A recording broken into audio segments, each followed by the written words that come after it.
everyone. So we've got this new notification today on 16th January. Early morning we've received this notification of NPS Trust और उन्होंने दो streams में notification निकाला है, एक तो ग्रेड बी मैनेजर के लिए और एक ग्रेड ए असिस्टेंट मैनेजर के लिए. Now the notification with highlighted parts has been uploaded on my Telegram. You can read the notification from there. जो highlighted part है वो important है, उसको पढ़ लेना.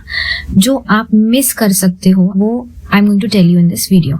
Okay, first important thing is you have to make sure that you fill the form before 5th of February 2025. Online exam जो होगा, जो आपका ऑनलाइन एग्जामिनेशन का फेज 1 और फेज 2 है वो 25 फरवरी को है. तो व्हेन यू स्टार्ट स्टडिंग और when you now make your time table, make sure कि आप इस दिन से पहले पूरा सिलेबस निपटा लो, बिकॉज इस दिन आपका पेपर है. तो ये फर्स्ट इंपॉर्टेंट थिंग है. सेकेंड इंपॉर्टेंट थिंग इज जो नोटिफिकेशन में ये पॉइंट्स दे रखे हैं ये कभी कभी एग्जाम में एज इट इज पूछ लिए जाते हैं. That is national pension system trust है. It has been established by PFRDA. तो कभी कभी पूछ लिया जाता है जो एनपीएस है वो किसने एस्टैब्लिश किया, तो it has been established by PFRDA authority. Secondly, it is responsible for monitoring the activities of NPS intermediaries. अब एनपीएस इंटरमीडिएरीज कौन से हैं? ये वाले. इन सब की एक्टिविटीज को एनपीएस देखता है. पेंशन फंड्स को, ट्रस्टी बैंक्स को, कस्टोडियन को, CRA एजेंसीज को एनपीएस देखता है. तो ये कुछ दो इंपॉर्टेंट चीजें हैं. थर्ड पॉइंट इज एनपीएस का केवल अभी ऑफिस न्यू दिल्ली में है और आपकी जो फर्स्ट पोस्टिंग होगी वो भी न्यू दिल्ली में ही होगी. ये इंपॉर्टेंट चीज है. नेक्स्ट जो है आप वैकेंसीज इसमें से देख लेना. बहुत कम वैकेंसीज हैं. 12 for general, 1 for risk management. Then grade B के लिए केवल 6 वैकेंसीज हैं. Okay, now one point to remember is, for example if you belong to OBC, SC और ST category in risk management और यहाँ पे आपको वैकेंसीज नहीं दिख रही है, इसका मतलब ये नहीं है कि आप एलिजिबल नहीं हो. आप जनरल की सीट पे एलिजिबल हो सकते हो. ओके, अगर आपके उतने ही मार्क्स आए तो आप जनरल की सीट पे एलिजिबल हो जाएंगे. नेक्स्ट मूव ऑन करते हैं. एलिजिबिलिटी क्राइटेरिया है, ये इंपॉर्टेंट है. ये फुल टाइम पोस्ट ग्रेजुएशन जो लिखा है ध्यान से पढ़ लेना. एज लिमिट को ध्यान से देख लेना. For grade B manager the maximum age limit is 33 years and for assistant manager the maximum age limit is 30 years. तो ये चीज दो इंपॉर्टेंट चीजें देख लेना. एक्सपीरियंसेस देख लेना. Minimum 4 years of post qualification experience मांगा है इन मैनेजर, जबकि असिस्टेंट मैनेजर में जनरल की स्ट्रीम के लिए कोई भी एक्सपीरियंस नहीं मांगा है. ये दो इंपॉर्टेंट चीज थी. थर्ड इंपॉर्टेंट चीज रिलैक्सेशन की बात कर लेते हैं. 5 साल का रिलैक्सेशन है SC STs को, 3 साल का रिलैक्सेशन है OBCs को, 10 साल का रिलैक्सेशन है PWBD कैंडिडेट्स को, 13 years का रिलैक्सेशन है अगर आप OBC हैं इन PWBD में, 15 years का रिलैक्सेशन SC STs को इन PWBD, 5 years का रिलैक्सेशन है एक्स सर्विसमैन को. ये जो हाईलाइटेड PDF है this I have uploaded on my channel. Link is given in the comment section. Next moving on कि अगर आप क्रीमी लेयर में आते हैं OBC में तो आपको OBC का रिजर्वेशन नहीं मिलेगा. ये कैटेगरी के जो कैंडिडेट्स हैं वो प्लीज अपना ये जो रूल्स हैं ये देख लें एक बार. अब मेन चीज पे आते हैं कि जो हमारा फेज 1 है वो 120 मार्क्स का होगा. जो हमारा फेज 2 है वो 2 पेपर्स का होगा 100 मार्क्स ईच. ओके, तो फेज 1 की बात करें अगर जनरल स्ट्रीम में तो ये आपके सब्जेक्ट्स हैं जिसका मैक्सिमम मार्क्स 120 है और ड्यूरेशन 90 मिनट्स के लिए है. 1.5 घंटा आपको ड्यूरेशन मिलेगा जिसमें आपको 120 मार्क्स के क्वेश्चन सॉल्व करने होंगे. और कितने क्वेश्चन आएंगे ये रहे. Number of question will be 120. The maximum marks is also 120 but the duration is 90. अगर आप रिस्क मैनेजमेंट से पेपर दे रहे हैं तो ये आपके सब्जेक्ट्स हैं. यहाँ पे ये दे रखा है number of questions will be 120, maximum marks are also 120 but the duration is 90. ये एक इम्पॉर्टेंट पॉइंट था. नेक्स्ट इम्पॉर्टेंट पॉइंट पे चलते हैं फेज 2 में. ओके, फेज 2 में जो आपके मैक्सिमम मार्क्स है वो 100 है पेपर 1 के.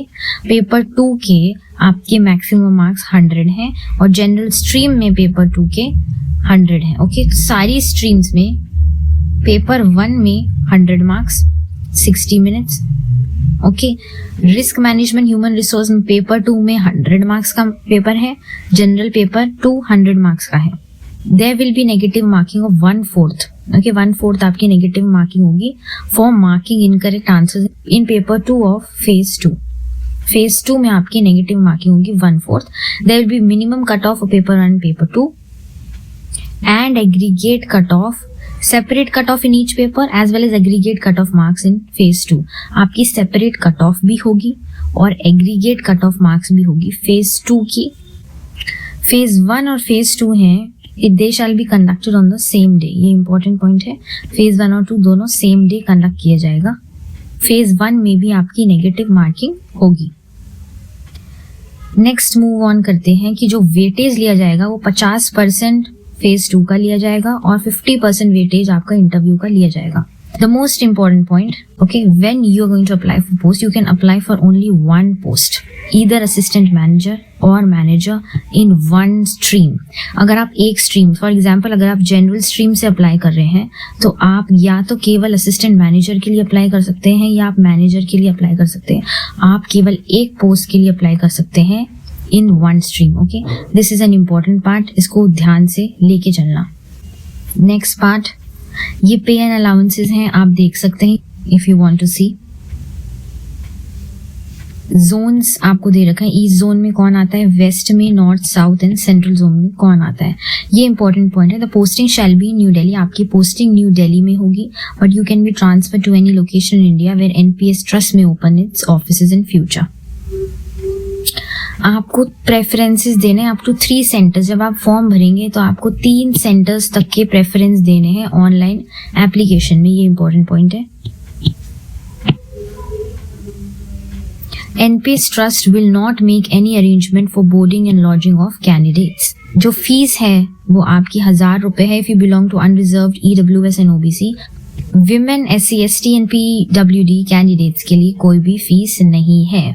So good opportunity for women. Candidates can apply for only one post, either assistant manager or manager, and one stream only. आप एक स्ट्रीम से ही अप्लाई कर सकते हो और एक पोस्ट के लिए ही अप्लाई कर सकते हो. अगर आप मल्टीपल एप्लीकेशंस उनको देते हो तो आपकी जो लास्ट वैलिड या कंप्लीट एप्लीकेशन है उसको वो ले लेंगे और आपकी जो इंटीमेशन फीस है या जो एप्लीकेशन फीस है बाकी एप्लीकेशंस की वो फोरफीट कर ली जाएगी, वो वापस नहीं देंगे. तो इसलिए एक पोस्ट के लिए एक ही स्ट्रीम से आप अप्लाई कर सकते हैं. एक और चीज़ यहाँ पे ये इम्पोर्टेंट पार्ट है कि आप ये देख लेना डायमेंशंस कितना होना चाहिए, आपकी फ़ोटो की फाइल साइज़ कितना होना चाहिए, डायमेंशंस. तो ये कैपिटल लेटर्स में आपके सिग्नेचर एक्सेप्टेड नहीं है, ये इंपॉर्टेंट पॉइंट है. Handwritten declaration in capital letters accepted नहीं है, ये ध्यान से पढ़ना. आपका जो सिलेबस है वो भी आपको दे रखा है यहाँ पे पेज नंबर 27 पे. तो इस सिलेबस को ध्यान से देख लेना. सारी स्ट्रीम्स का सिलेबस दे रखा है. ओके, जनरल स्ट्रीम का, सारी स्ट्रीम का सिलेबस यहाँ पे दे रखा है. So that's it for the notification. इसको हिंदी में पढ़ने के लिए भी PDF डाल दी गई है, आप पेज पे देख सकते हैं. Thank you.